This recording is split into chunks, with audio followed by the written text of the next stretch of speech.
So when you're dealing with a small business versus a large business, your purchasing decisions, I think, are completely different. Yes. I know in my previous experience, if I needed something customized to my needs, it's impossible. Mm-hmm. That can't happen because everything has to be the same. And that's great if you're doing data entry. It's not so much fun if you're the one person in post-production doing all the motion graphics. Right. So all the edit suites for everybody else work just fine, and yours is chugging along at a sales pace because it's not built for that. Right. Cut to having a small business, and maybe particularly being a shareholder in it. I don't know. I have the edit suite that does exactly what I need. Yeah. I don't struggle for anything. Yeah. And when it starts to struggle and it can't keep up, I just go get a new one. Yeah. I think that was a pretty easy phone call when you're like, hey, I can't do this. And I'm like, I'll just build you a computer that can. Go pick it up. I think that's probably one of my favorite parts about a small business.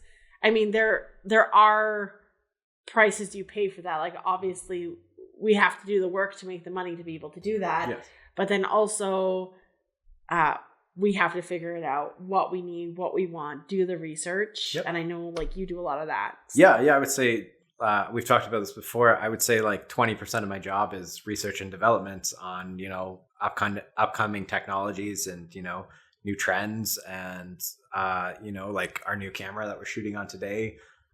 When that was announced, I sort of read all the specs. I put together a project, or I put together like a brief for you, sent it to you, and scared you with the email. And then I was like, I think we should pull the trigger on this because it's going to make our jobs easier.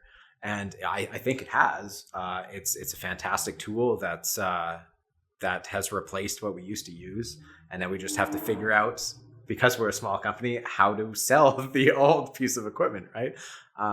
There's definitely wins technology wise as a small company, where we can just we do the research, we decide what we need, and we have the ability to pull the trigger or not, right? We're not just handed something and trying to make it work. Well, and you would think in a larger company, and maybe there are larger companies out there that have more relaxed capital policies than the ones that we've worked for, because you would think a larger company would be like, oh, well, that cost is so much easier absorbed into a larger company than a smaller one. Mm-hmm. But kind of in my experience, it's been like, well, but Scott, how do I justify giving you this camera when we have 8 of these other cameras? And like, what about the other guy? If I give this to you, then that guy is going to want something. And, you get so caught up in the politics. And I think that's kind of one of the nice things about a small business is you still had to do just about the same amount of legwork. Yep. Because you figured me out that if you give me enough information, then I just say yes. Yeah. Just make it hard to say no. Yeah. Yes. Yeah. Yeah. No, like a story like I can think of from our previous roles is when flight packs became a thing, and you do small live events with this little pack of switcher essentially.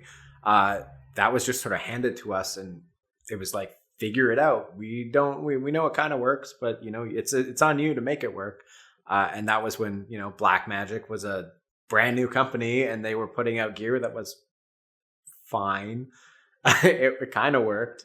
And that was on us to, make it work, and we had to figure out what fiber was and how to run camera lines through it. Now you're aging yourself. I know.